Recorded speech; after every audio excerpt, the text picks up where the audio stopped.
Hey, John Horgan. George Johnson, how the hell are you? I'm good. How are you? George, I am sick of winter. Oh, well, you'd like it here then. It's been sunny and in the 50s and close to 60 and Oh God, blue stop. skies and ah, I mean it's been beautiful except it's actually not so beautiful because this is like they're saying it's the third driest winter we've had in the history that they've been paying attention to these things, which is a while.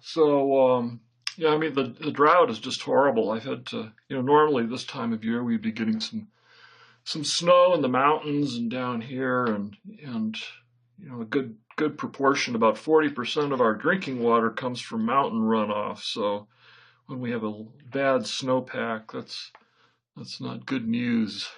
Yeah, God, I don't know. I guess the question if this is global weirding or not, it's yeah, Well, yeah, the age-old question, any one particular instance cannot be definitely said to be part of it, but when, at what point can you start saying that? yeah. Well, this winter has just been brutal. I mean, snowstorm after snowstorm, Yeah, and oh, so this here, morning yeah. I took the ferry over from Manhattan from my girlfriend's place back here to my pad in Hoboken, and I don't know. I think it was about 15 degrees out, and it's just Oh, just uh, wow. people are really getting worn down here. Um, Yeah, I keep hearing that from my friends on the East Coast. I'm so sick of winter. yeah. So I mean, Oh, and then we would welcome that here. it's gotten to the point where it almost seems impossible that spring will arrive, that we'll have days in the 60s and trees will be budding. I mean, that seems like this kind of Yeah. myth that we Yeah, believe it's like in. you've turned into to Minneapolis. Yeah, right. Yeah, I remember those winters from Minneapolis. Yeah, I can imagine.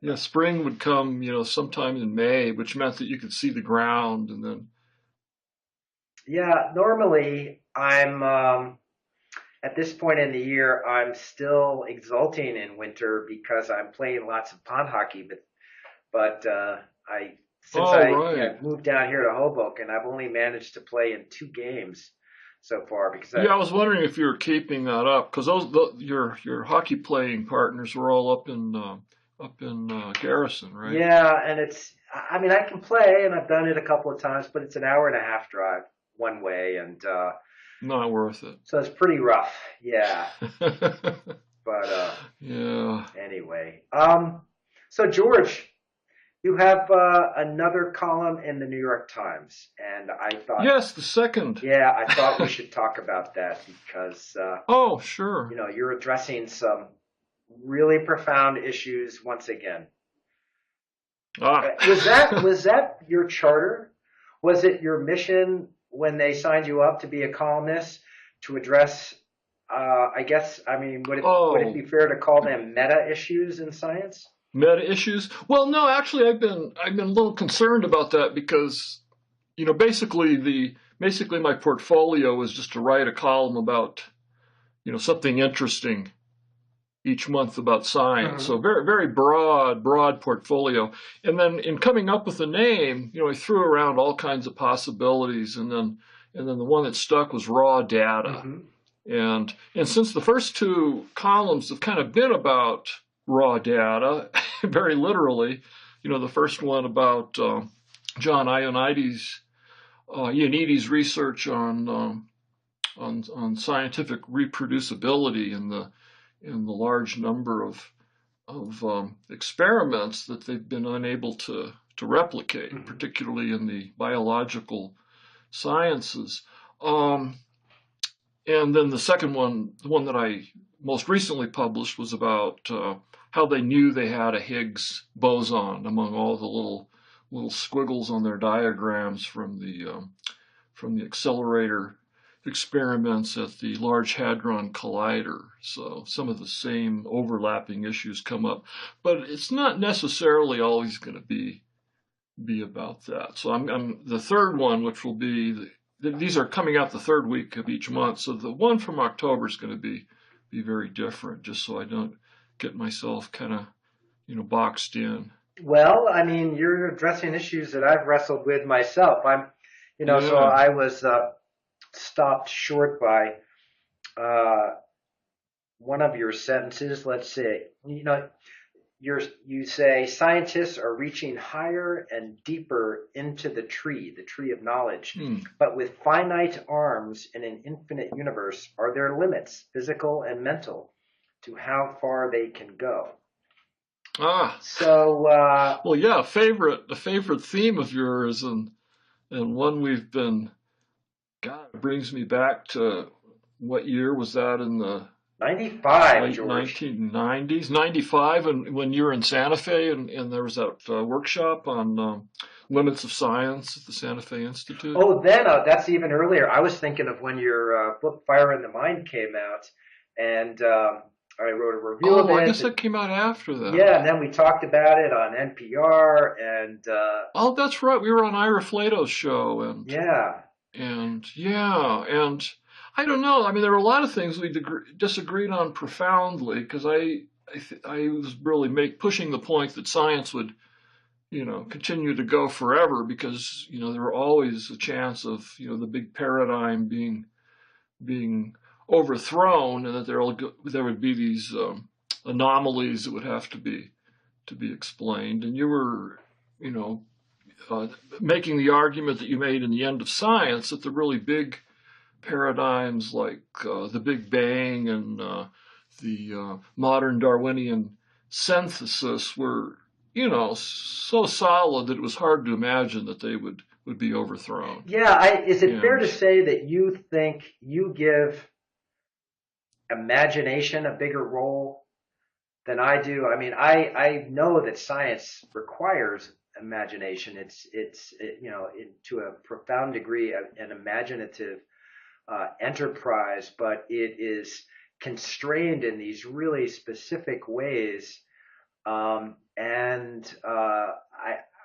think that maybe the main difference between us is that I think science sometimes actually gets things kind of right in a way that is permanent. And they can't be transcended by, even if you have really powerful imaginative minds picking away at some of the current theories. Those theories are so solid that they have they resonate with reality in such a way that they are not going to be overturned. That would be my view, and I think you don't really agree with that. Well, yeah, I definitely would agree in the term of the so-called modern Darwinian synthesis, which is basically, Darwin's evolution plus Mendel's genetics, and then the mathematics of population genetics that came after that. But I mean, it's inconceivable to me that is going to ever be overthrown. It's going, there's been interesting modifications all along, but they all fall within that same framework. And but when it comes to, things like the ultimate nature of the universe and of the cosmos, and also of the particles that make up the universe, I'm more of the mind that we're already kind of up against the edge of what it's possible for people to know. So in some ways, I agree with you that it's really unlikely that any time in the near future there's going to be some great experiment in particle physics, say, that's going to go beyond the Higgs. And well, no, I guess I don't believe that, because I could really imagine in the future runs, when they fire up the Large Hadron Collider again in 2015, I think it is, they might find some evidence for supersymmetry.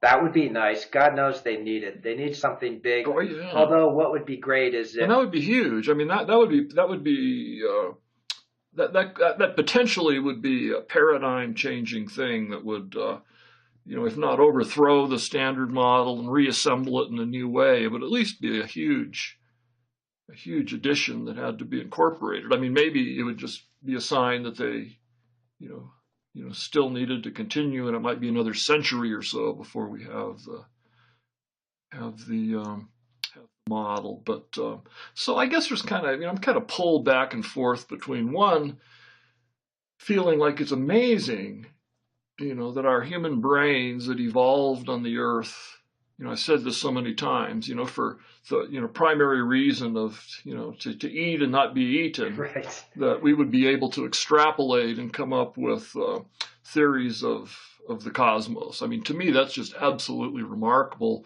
And it's not saying anything negative or pessimistic to speculate that there's a limit to how much we can understand, that we're finite beings in an infinite universe, and it's going to become harder and harder. The low-hanging fruit has been picked, and as I put it, we're reaching higher into the tree. So in that case, we really overlap. Yeah, by the way, just going back to supersymmetry, I guess my hope would be, I mean, you and I have lived with some of these big ideas in particle physics for decades, and supersymmetry has been kicked around for a really long time. Yeah. String theory used to be called superstring theory because it was supposed to be Right. a subset of a class of supersymmetric models of particles. And I wish, and I'm sure most physicists wish this as well, that if something new comes up, it's going to be as crazy as quantum mechanics was 100 years ago. Something totally unexpected. But I don't, and that nobody has even thought of yet. That would be fantastic. And maybe it has something to do with quantum mechanics. Maybe it resolves some of the quantum puzzles. But anyway, I just wanted to go back to your column, and let me paraphrase the theme of it and see if you agree with this, because I found it really interesting. So, you're talking about science. It is reaching the boundaries of what's possible in certain fields, and especially in physics, what's physically possible, what's economically and even politically possible. The theories are also difficult for normal people to comprehend, so we're bumping up against cognitive limits with some of these new models. And as the science becomes more difficult, the data become more complex, we are more susceptible to things like confirmation bias and seeing patterns that aren't necessarily there, and seizing on correlations and insisting that they're actually causative. Is that right? So, and that this, that our susceptibility to some of these distorting aspects of our minds is going to become more severe over time in certain fields. Is that a fair summary of what you're saying? Yeah. The farther you get out on the edge, the more there is the danger that you're just seeing the reflection of your own brain in the data. And and part of what the column was about was describing how the great, huge efforts they take at CERN, for example, to not fool themselves, like with the Higgs, where they talk about a 5 sigma result, which has just a very tiny chance that, I guess the proper way to put it would be, if there was no Higgs, the chance that you would get a signal as strong as they got, a Higgs-like signal, was less than 1 in 3.5 million, I think it was. Yeah. So, that's pretty good, but then there's just all kinds of dilemmas, though. What they call the look elsewhere effect. We're somewhere in all of that data, just through sheer randomness, there are going to be all these patterns. And if you look at one bin of data and you don't find it, and then you keep going and looking until you find it, you have to guard against, there being a bias in that. Like one example would to think about a simpler experiment, one you could do in a laboratory, um, on a lab table, and the scientist runs the results and analyzes the data and sees that they almost have a statistically significant effect. Maybe it involves an enzyme or something. Mm-hmm. But it's not quite, p equals 0.05, which is equivalent to two sigma, is the general standard they use, which says that there's only a 95% chance that there's no real that in the absence of a real effect that they would get the same signal. But anyway, so what do you do? So, you're probably not gonna be able to publish the paper or want to publish the paper saying that, you only found it true to 0.03 because that's not considered statistically significant by the somewhat arbitrary standards that we use. So then you just keep running the experiment. Right. And you do it so many times that eventually, through pure chance, you're going to get a level at 0.05. I've learned since from a statistician, Regina Nuzzo, that's referred to as p-hacking. P-hacking. You're nice. you're basically hacking your experiment to get the right value. And there's nothing inherently dishonest about it. It's just human nature that you're going to keep looking and looking until you find what you want. But it becomes harder and harder with these more esoteric experiments, like in high energy physics, where you're looking for extremely rare events. With something like 4 out of the numbers in my my column. Excuse me. The numbers in my column, but it was something like 4 out of or 1 out of 4 billion particle interactions would produce 1 Higgs. Wow. And of course, they're doing trillions of interactions. So I think they had a total of, Dennis Overby had the number in that good series that he did for the Times. They found like a total of maybe tens of thousands of Higgs out of these trillions and trillions of particle interactions. So when you're getting into such rare events, and it becomes that much harder to guard against bias. But that being said, they make great efforts, including running 2 simultaneous detectors at the Higgs. So in a sense, replicating the experiment as it occurred. Yeah, as you're speaking, I'm thinking of the pattern in human genetics, and especially behavioral genetics, as the methods for analyzing genomes become more powerful and cheaper. Then you can go on these fishing expeditions, and this is exactly what's happened over the last 25 years or so. Yeah. And you can just start looking for, you accumulate these massive databases, and you can just start looking for correlations. And you've got all these traits that you're interested in, whether disorders like schizophrenia or depression or panic attacks, or more precisely defined genetic disorders like Tay-Sachs or cystic fibrosis. And what happens is that, this is something that you talk about in your cancer book. Of course, you're going to get clustering through chance. Yeah, right, but what's right. extraordinary to me is how naive some of the, and I'm sorry to say this, but I've just seen too much evidence, how naive some of the scientists are in mistaking some of these correlations for causation. And then publishing on, that they have discovered a gene for schizophrenia or manic depression or whatever. To me, have you heard the term the Texas sharpshooter fallacy? Oh yeah, right. I use that in my book actually when I'm talking about cancer clusters. Right.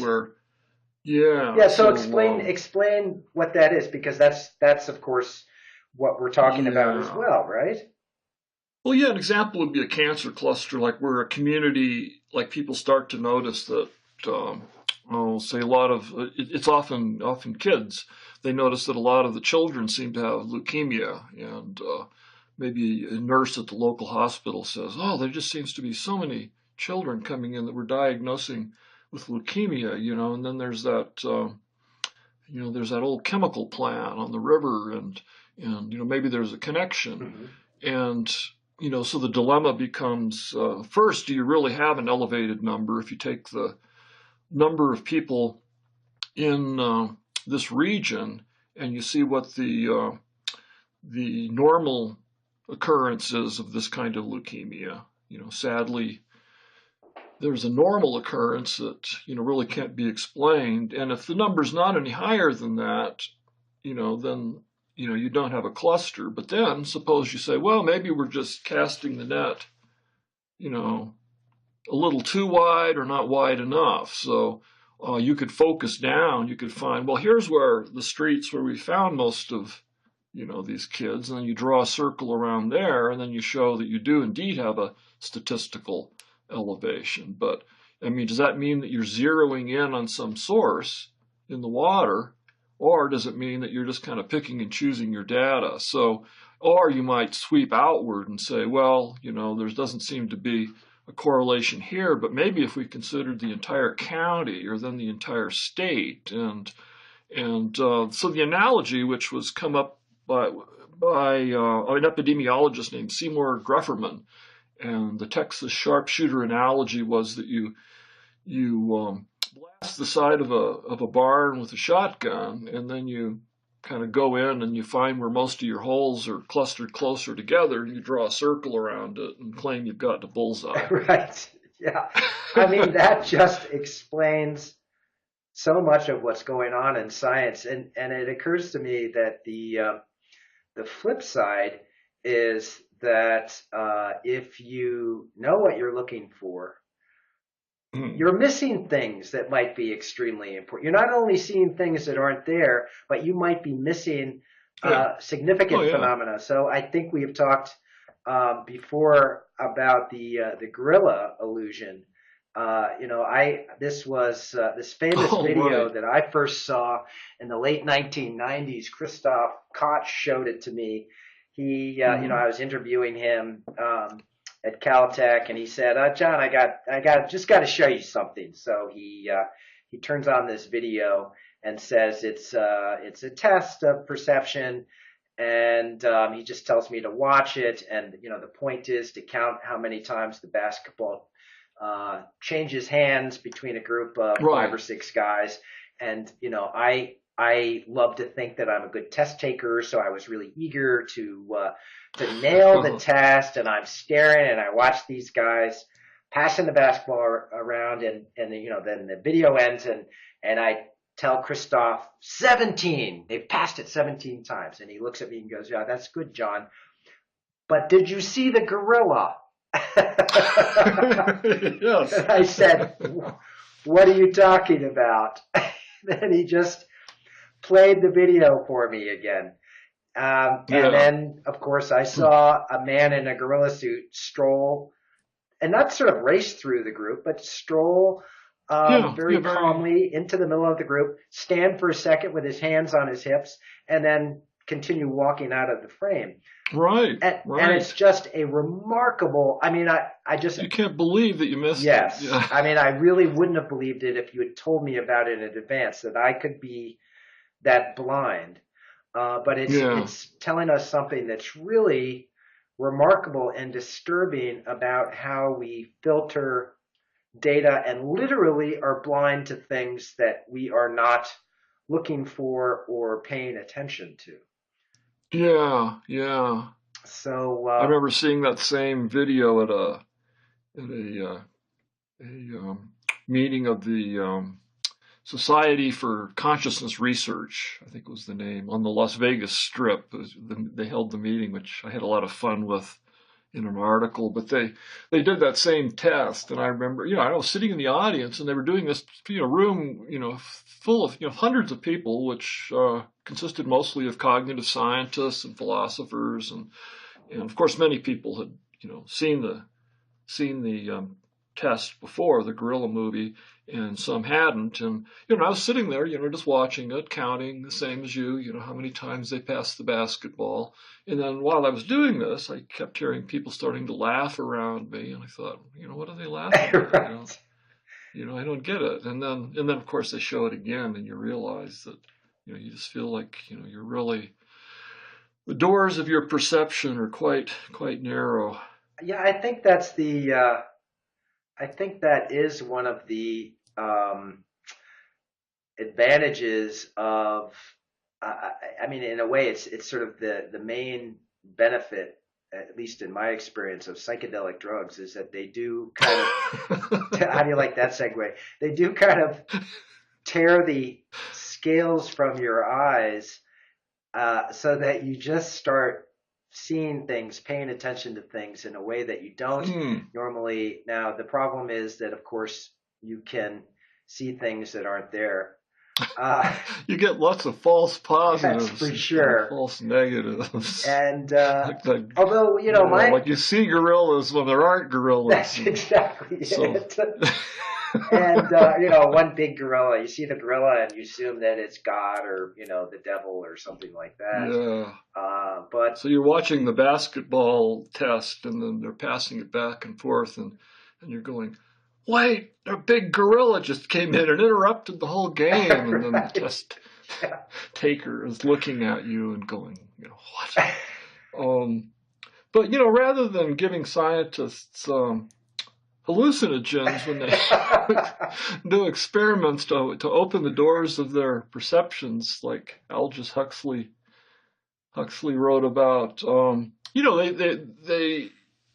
they take these great pains using statistics and data processing and data mining, and to try to guard against these very things. But there's a limit to what you can do. And yeah, so I want to bring up another field of science that I've just been immersed in recently. It's the search for exoplanets. Oh yeah, right. Have you tracked that at all? Well, yeah. I mean, yesterday there was this story where the new data from the Kepler mission, and they found, I don't know, did they double the number of suspected exoplanets? And that was the headline I saw, or the tweet that I saw about it. Yeah. Now, the reason I bring it up is because I'm teaching 2 science communication classes now, and so I'm bringing in we talked about this, I think, last month. I realized that the more I think about science communication, the more I don't even know what it is, and so I've decided that I should bring in other science communicators, because obviously every single individual science writer certainly has a different idea and set of methods that go into his or her craft. And so I brought, I've had a couple of really great people come recently. I had Ferris Jabber, who is he's only 26 years old, which is crazy. Oh, he's at Scientific American. Yes, right? And he's really talented, really a smart young man. He came in and talked about his work. And then just last week, I had it was this week, just this last Tuesday, Lee Billings, who's another young freelance writer, and has this wonderful book, 5 Billion Years of Solitude, about the quest for other planets. And it's not just about that. It's actually about space exploration in general, and the final frontier, and it's also about global warming and our efforts to understand what we're doing to the planet, and whether or not we can achieve some kind of sustainable equilibrium with nature. It's just a wonderful book. And Lee came in, and my students loved him, and he talked about his book. And what's interesting is that I remember in the 80s, when I first went to Scientific American, there were no confirmed planets outside of our own solar system. Right. yet. Oh yeah. There were claims, but none of the claims were really holding up. It was right at the edges. I mean, it's the kind of stuff you love to write about, right at the edges of what we can reliably know with our instruments. Mm, Involved a lot of yeah. interpretation, data that were really being disputed by different groups. And now, of course, we have, I think the number of confirmed planets is still in the hundreds, but there are thousands of pretty good candidates. I Yeah. think Yeah. that's how it Yeah. works. No, I think that's right. And I mean, it's interesting because they're too far. I mean, it's not like you can go out in your backyard with a good pair of binoculars and see a few of the moons of Jupiter. Hmm. And in the case of these distant, you know, planets circling distant stars, I mean, you can barely resolve the star, much less a planet going around it. So it's interesting the indirect ways that they do to detect or infer the existence of a planet. And I guess the original ones, they would see a wobbling of the star that you could attribute to the gravitational tug of a planet, periodically moving around it. And you wouldn't actually, you can't like literally see the star, moving like that. But you analyze the spectrum of the light, and you can see it in like red and blue shifts as the light gets compressed and dilated from the wobble. So you're kind of indirectly measuring the wobble by the light. Hmm. And then I guess the next step was, I mean, then there's the danger that the wobble's caused by something else. Um, and but I guess the next step is now that they're actually seeing the equivalent of these very, very distant, incredibly tiny solar eclipses, Yeah. stellar eclipses, so they can see the planet, like the planet basically blinks at a regular basis, and then you see the wobble in the spectrum, you see the blinking, and you can analyze all of this data and make the case that there's a planet. But I guess again, there's things that could give you false positives, like having a binary star where two stars are basically orbiting around each other.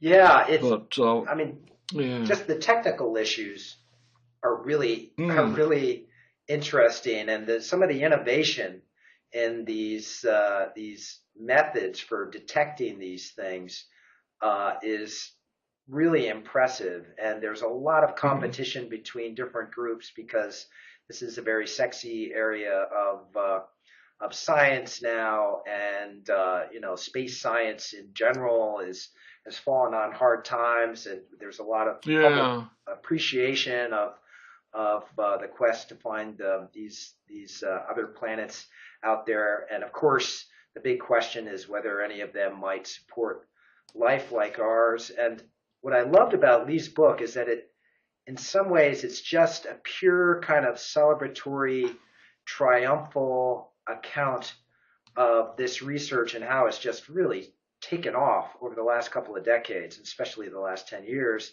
But mm, then it's also got this strain of melancholy in it. And Lee actually considers, and this is coming from the people he's speaking to, whether or not this might be this enterprise might be ultimately doomed or futile mm, because he has to. The scientists are struggling with the economic realities of how some of these instruments that they want are enormously expensive. I mean, they want to have a gigantic telescope on the far side of the moon, for yeah, example. That they think yeah, that would be a really great way to see these planets. And the hope is to sure, learn enough about them so you really can determine whether or not they are Earth-like, whether they have yeah. water, for example, or an Well, yeah, atmosphere. and you can get clues again from analyzing the spectrum of light. Yes, and but it looks like the money for these kinds of things is getting is looking more difficult to come by. And then Yeah, meanwhile, there's infighting among the scientists, and then there are the brutal realities of of space, where even the closest star system, Alpha Centauri, is just absurdly far Yeah, away. yeah, And, light and years. so, That's Lee it's goes back and looks closest. at some of the old fantasies from Gerard O'Neill and people like that about having these giant orbiting space colonies, and Freeman Dyson even talking about us Hmm. fanning out through the stars and colonizing the galaxy, and Dyson spheres and all that kind of stuff. And the Yeah. question is, whether is any of that really going to happen? Mm. Or Yeah. are we going to look back on that at some point as just this kind of efflorescence of not only science but also science fiction? Science Yeah. fiction Really inspired. is sad. Yeah. Well, I don't know. What's your feeling? Do you think that the Star Trek future of humanity is really going to happen? Not while we're alive. Well, that's for sure. I mean, that's what's, kid, we both of us grew up in the 60s, and, young kids all, excited about the space program. And, I was recently going through a trunk that was retrieved from my old family home in Albuquerque after my mother died, and I found a scrapbook that I had put together about space. And I was probably like 8 years old or 10 years old at the most.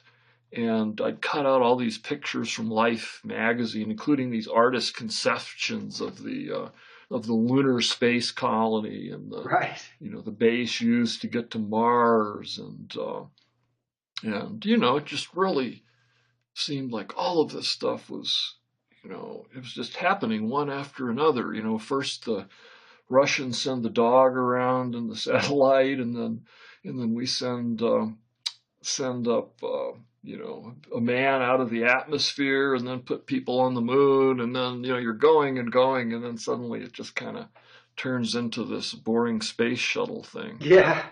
Which is done. I mean, if the space shuttle had been a step to something else, but I mean, that's not completely fair. We've had the International Space Station, Hmm. but it's not like it's on the moon. It's like a few hundred miles, right, above the surface of the Earth. Yeah. Yeah. That's as far as the space shuttles, I think, go. It's like the distance between New York and Baltimore, Right. Yeah. It's yeah. roughly. It's trivial compared to what our vision was. Yeah, You so know. I have kind of a feeling of melancholy about that too. And There's this wonderful passage. I forget if I've mentioned this before. Ed Wilson, the great evolutionary biologist at Harvard, his last book mhm, was called "The Social Conquest of Earth," and it was about a lot of things, including group selection and evolutionary biology applied to social problems and so forth. But at the very end, he addressed this question of, are we going to make it? Is humanity going to survive? And he talked about the fantasy of humans heading out into space and colonizing Mars, and even going beyond the solar system itself, and how there are a lot of scientists. I think Stephen Hawking is probably the most prominent, who has said this is what we must do to escape our problems here. And Wilson said, come on, that's not going to happen. This is our home, and let's not indulge in these childish fantasies anymore that we are going to escape from this planet and create a new home elsewhere in the universe. yeah, We have to deal yeah, with our problems here. And then he said, and you know how he writes, he's so eloquent. He said, I think, and of course I'm paraphrasing, but he said, I think we can create a paradise here on earth if we confront our problems. And well, that's the and spirit. he actually used that term, paradise. And Wow, I love that because I think it's possible too. yeah, yeah. I mean, that's the kind of thing you could really realistically get excited about it. Well, realistically is pushing it, but there was a feeling of that, after the end of the Cold War, with the fall of the Berlin Wall and the crumbling of the Soviet Republic, that without having to invest all this money now in mutual assured destruction, nuclear program that, the trillions of dollars over the years would be released that could be used for, to really improve a lot of people's lives.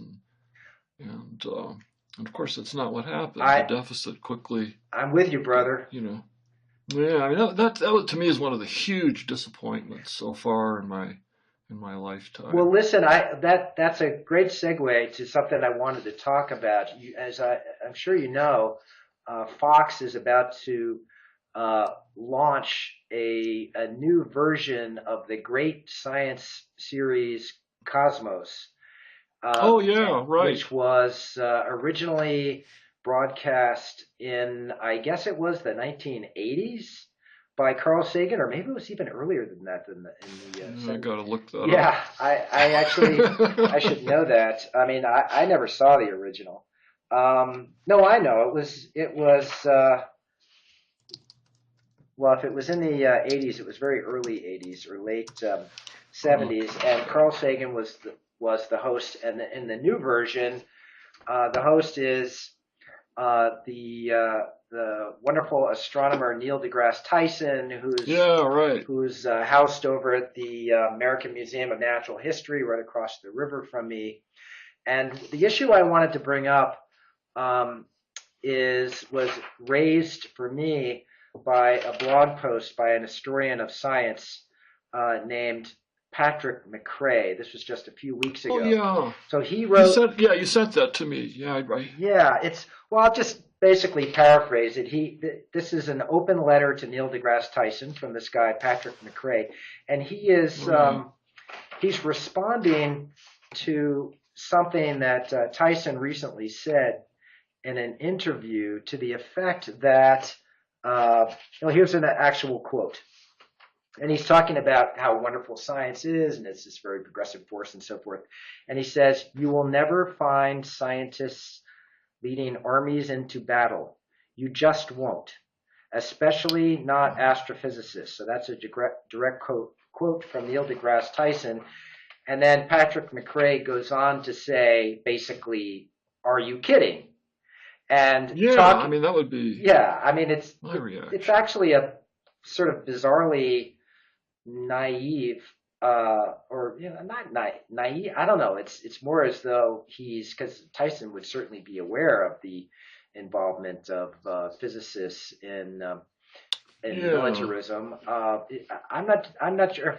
Maybe he just didn't want to deal with the question of the militarization of science in his show. Yeah. But anyone. Of course, he knows all the same history we do. Yeah.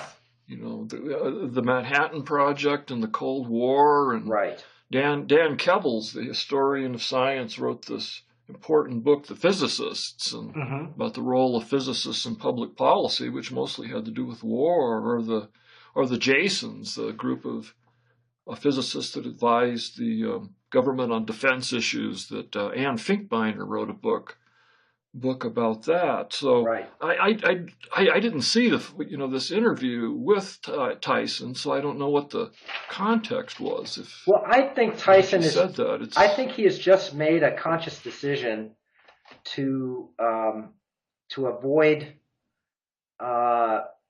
controversy, avoid getting embroiled in the kinds of debates that divide this country over military policy, or even over creationism and things like that. And so there was a wonderful profile of him in the New Yorker, and the journalist Rebecca Mead has a passage where she talks about this side of Tyson, and she said, here's a direct quote: "He refuses to take explicit political positions, and even on, I don't know, things like Obamacare or inequality in this country and those sorts of things."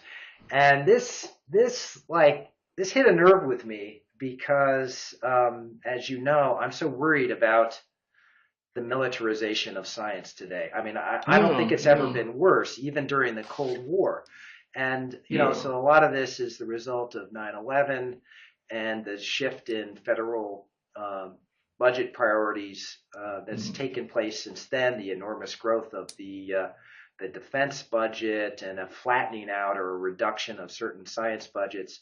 But today, I've Yeah. never seen scientists in so many fields so dependent on security agencies, the Pentagon or the Department of Oh, yeah, it's Energy. a huge amount of the funding for certainly, especially the physical sciences, and as we've talked about before, the neurosciences as well, Yeah, and particularly physical. so here's the thing I wanted to bring up, George. I've been actually trying to think of who today is the equivalent of Carl Sagan. So Carl Sagan was somebody who was one of my go-to sources back in the 1980s when I was writing about Star Wars, the Strategic Defense Initiative Yeah, and the nuclear arms right, race and right. so forth. Yeah, He was very outspoken to the point where I'm sure that it was detrimental to certain parts of his career. He was career. Yeah, extremely critical of the nuclear arms race and of the yeah, strategic and the defense. whole nuclear winter thing, right? Yeah, and then he had this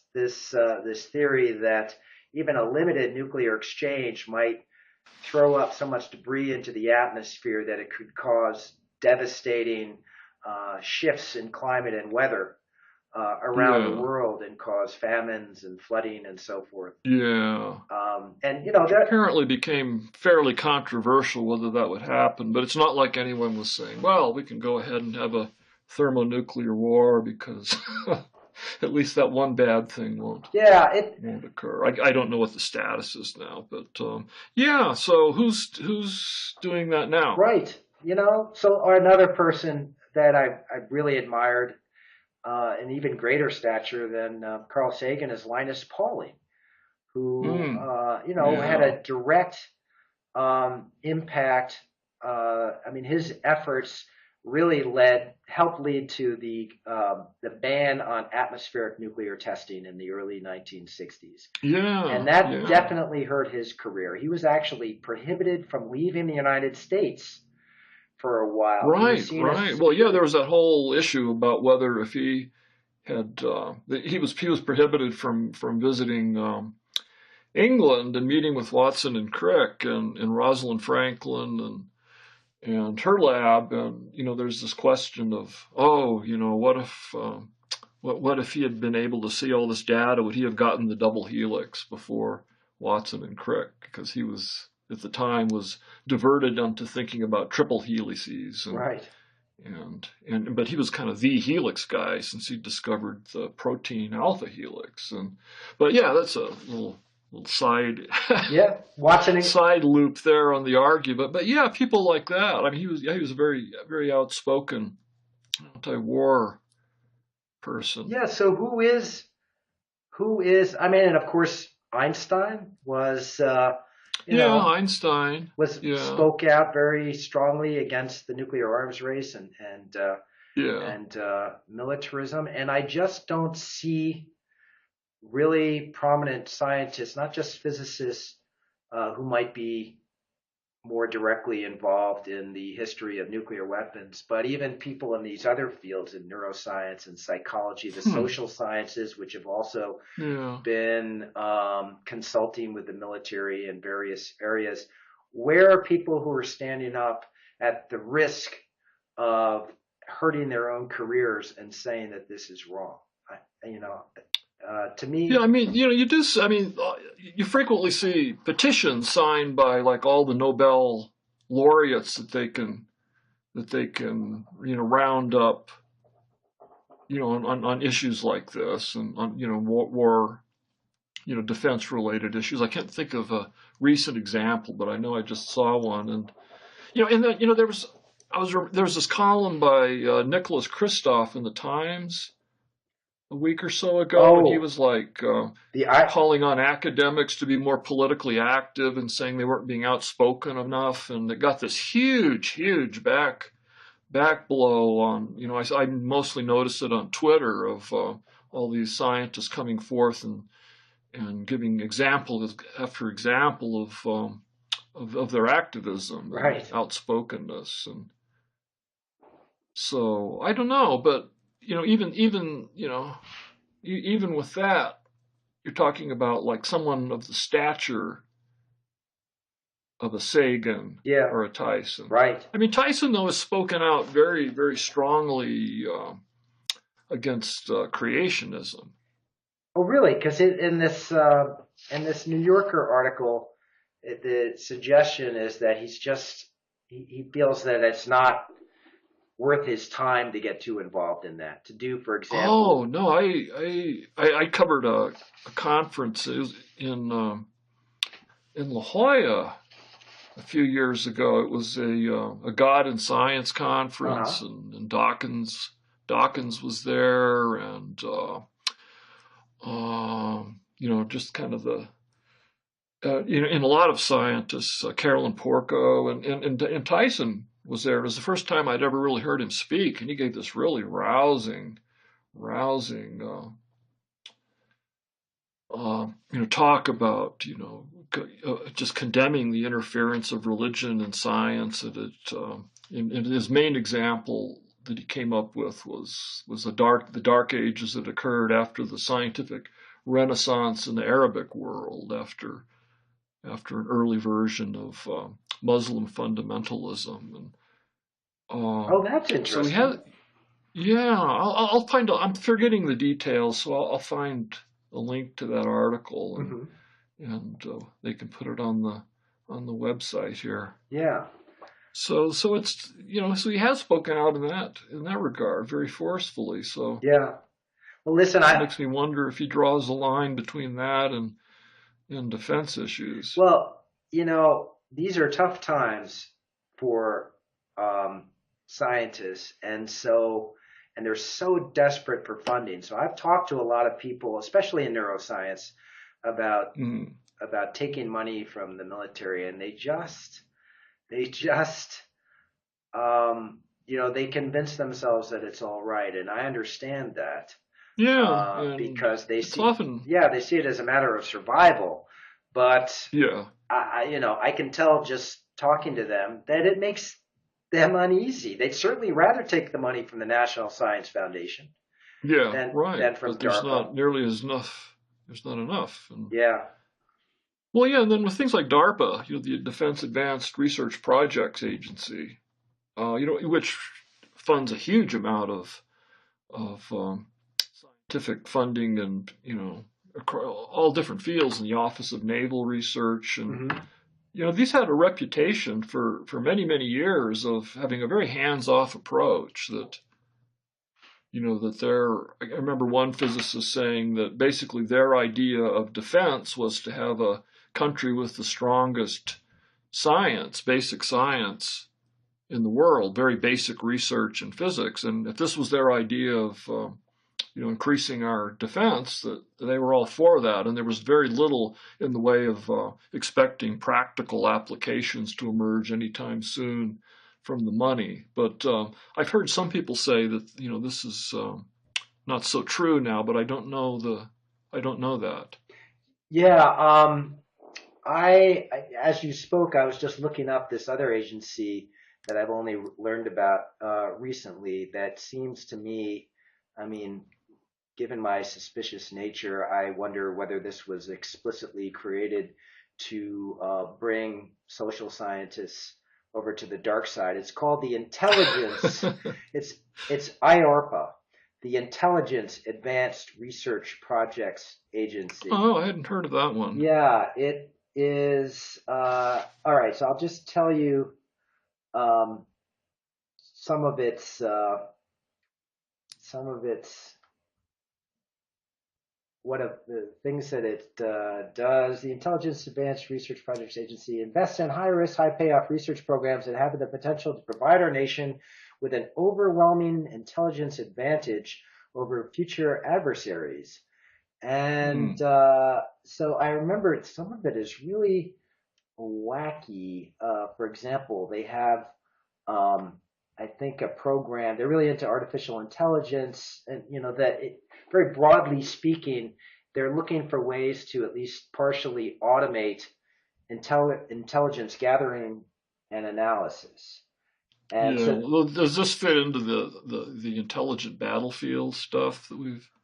talked about It's before, or it's deeper and weirder than that. It would huh? be, let's say, analyzing media from some other country, or let's say the Middle East, or some conflict-ridden area, and being able to, I'm not finding it on their website, but um, being able to analyze metaphors to Yeah. try to get a better understanding of what people are actually talking about in one of Oh, these okay. conflicted Yeah. areas that will help them create some kind of Yeah. predictive model over. Yeah, I'd have to think about whether that bothers me or not. I mean, you really have to distinguish, I think, between warfare and warmongering and science's role in either of those. I mean, during World War II, scientists, I mean, in a way, the U.S. was caught, really caught up short, and then, it was the first war where scientists it was suddenly realized that scientists needed to have a very crucial role, not only in the Manhattan Project and developing the nuclear bomb, whatever one thinks of that, but in radar and particularly in code breaking and operations research and all of these things that came out, largely with mathematicians as well as physicists, and breaking the Germans' Enigma codes, describing their submarine movements was, arguably the turning point in World War II, Right. and then dropping the bomb on Hiroshima was kind of a final step. But so I mean, all of that stuff, I think we're glad that it happened, and it makes you realize that you do want science working hand in hand to have a strong defense. But, as always with anything involving the military, there's the political line, and the decisions of where you cross from, being defensive and, warmongering. Exactly. And And it's never so clear, though. It's, oh, it's clear to me, George. Here, I'm reading from a press release that came out in November from IARPA. And okay. they've recently embarked on a multi-year research effort. Must clearly be related to the Big Brain initiative announced by Obama last year. Mm-hmm. IARPA has embarked on a multi-year effort to develop scientific understanding of how the human brain represents conceptual knowledge. Insights obtained from the Knowledge Representation and Neural Systems program, all in caps, Mm-hmm. may ultimately Yeah. improve the ability of intelligence community analysts to draw accurate inferences from intelligence data. I just want to briefly segue to something that has been in the news over the last week. This is a big data dump from Glenn Greenwald. He got some Right. documents from Snowden, and it's PowerPoint slides basically on psyops being carried out by British intelligence. But Mm-hmm. my guess is that this is also carried out in an even more aggressive manner by U.S. intelligence, and it's so one of the documents that Greenwald releases. Greenwald is the journalist formerly at The Guardian who helped release the Right. Snowden documents. So this PowerPoint is called "The Art of Deception: Training for Online Covert Operations," and another one of the Mm-hmm. slides talks about these are the sort of like bullet points telling people what they can do online, all the cool stuff to mess with our enemies or suspected enemies: deny, disrupt, degrade, and deceive. And it's basically, disinformation, how to carry it out Yeah. online with Well, social yeah, but media. there's nothing new with that. I mean, it's just a I know, sophisticated. but it's it bothers me. It I don't know. I mean, it, maybe it. To me, you have to. If you can get the military to fund all of this research, it's going to help us understand the brain and the mind, whatever the mind is. I mean, a great deal of good could come out of that. And maybe scientists' role isn't to like refuse to take the money and to do the research, but to demand to have a role in influencing how it's ultimately used. Or a great deal of evil. I mean, more disinformation, the development of Yeah, but are we supposed to just unilaterally declare that we're not going to do this anymore yeah, and then let yeah, everybody else do it to us? yeah. That's what I'd like to see. George, nobody else is doing this kind of stuff. They wouldn't bother. They don't have the money to do it. You don't think so? No, they might be Oh. tinkering away, the Russians or the Chinese, but it would be trivial compared to what we're doing. And they would only do it because they're worried that we're gaining on them so much. Well, it's the same old dilemma, but as soon as, something like that's out there, you can bet they're reading the documents and figuring out how to counter it. This has happened with everything from, ridiculous attempts at psychic warfare, Yeah. All that stuff back involving Stanford Research Institute and the Rand Corporation. I mean, that was kind of a reaction to what was believed to be going on in the Soviet Union. Mm-hmm. So, I mean, it just...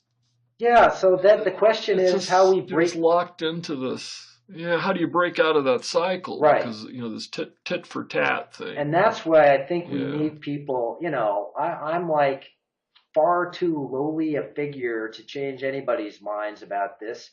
We need people of stature with gravitas in the scientific community to come forward. Yeah, I definitely, I mean, that to me is, I completely agree with that. Someone like a Sagan and several of them of that stature in that respect. Yeah. But does any scientist have that kind of stature? Or Linus Pauling, whose efforts, anymore?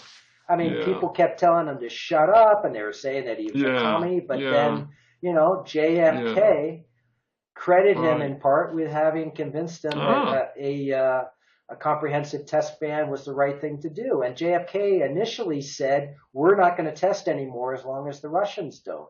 Yeah. So it wasn't a unilateral decision. No. So I don't know. I think unless there's someone we're not thinking of that's doing this. Yeah. Well, I hope maybe. But the fact that it doesn't just leap to mind like it would in the era of Sagan and Pauling is right. Or Hans Bethe. Yeah. Hans Bethe. Right. A lot of that generation of physicists who contributed to the development of nuclear weapons and then were horrified by it and took it upon themselves to try to stop the arms race, those guys have died off. Well, yeah. And in a perverse way, that gave them credibility, the fact that they've been involved in creating something so powerful. And then the government was really in their debt. But, maybe science isn't really looked at right. in that way anymore. I mean, you're not going to make the same argument for like superstring theory. Right. There's not. Yeah. I mean, it's kind of allowed physics to come to seem, more like this very esoteric thing without any practical applications, which is fine. It shouldn't have to have practical applications, but you can't imagine really, say Ed Witten or someone, brilliant string theorist having the same kind of gravitas to be able to, condemn. Some new weapons program, for example. Yeah, but you know what? I'd love to see someone like Brian Greene or Sean Carroll to speak out on an issue like that. Yeah, you could see. Yeah, I mean, Brian Greene has got, he's become kind of a, not of Sagan like renown, but maybe pretty close. Yeah, pretty close. He's up there with someone like Neil deGrasse Tyson, I'd say. Yeah. So and he's eloquent, which is what it takes. He's really he's a great writer. If he can convince people that multiverses should be taken seriously, I think he could convince us that maybe we should have a moratorium on military R&D. How about that? Well, maybe. Yeah, I don't know. It's easier to be convinced of something if you don't have anything at stake. Right. He's got tenure, I'm pretty sure. Yeah. Oh no, but I mean for convincing people. I mean, Yeah. it's not. I mean, Barack Obama could be persuaded that there was a landscape of 10 to 500 different parallel universes. Oh, right. But it would have very little political consequence. Right. Hey, I just noticed we're at an hour and 5 minutes, so. Oh, okay. So we should wrap up. Yeah. Well, I wanted to mention a couple of things. First, Carl Sagan's show Cosmos was in 1980. Oh, good. Okay. And the thing that's really kind of surprised me was, wait, let me get this back on my screen. So it was produced in 1978 and 1979, and it ran between September 28th, 1980 and December 21st, 1980. Mm-hmm. That's the whole, I mean, just the 13 show run, weekly kind of thing. But I mean, it's just taken on such huge proportions, and in our memories, it was something I would have thought had gone on for years. Yeah. That's how influential it was. And there's a great picture in Wikipedia. It looks like Sagan. It looks like he's sitting on Saturn, Oh, cool. and maybe holding probably Mercury or something between his thumb and forefinger, and he looks very, very young. Yeah.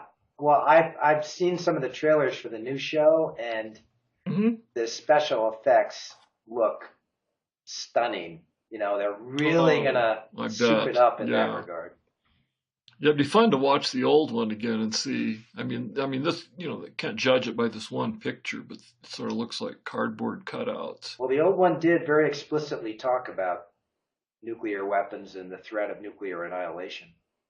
Ah, so that was part of the show. Oh yeah, yep. Okay, I wasn't aware of that. Yeah. So yeah, and I bet that won't be the case with Tyson's. No, but I don't think so. Oh, I wanted to mention another thing, which is that I wrote my very last farewell column for Discover magazine. Ah.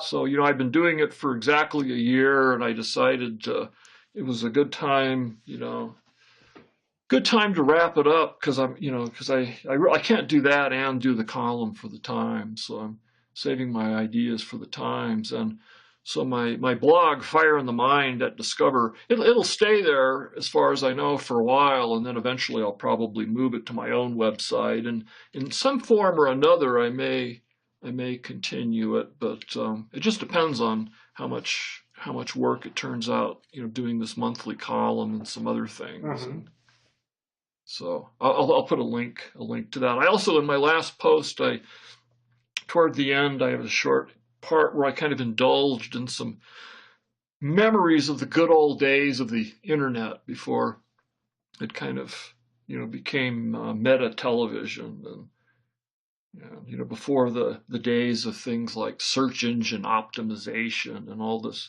kind of click pandering that goes on now. George, you're just old school to the core. Yeah. That's good. Well, I'm glad I can. Yeah, I think it is, but yeah, it is. Anyway, I'll look for it. I didn't see it yet, so I'll check it out as soon as we're done here. Sounds good. Thanks. So all right, a month from now, do this again. Yeah, sounds good. Yeah. All right, George. Be well. Okay. Talk to you soon.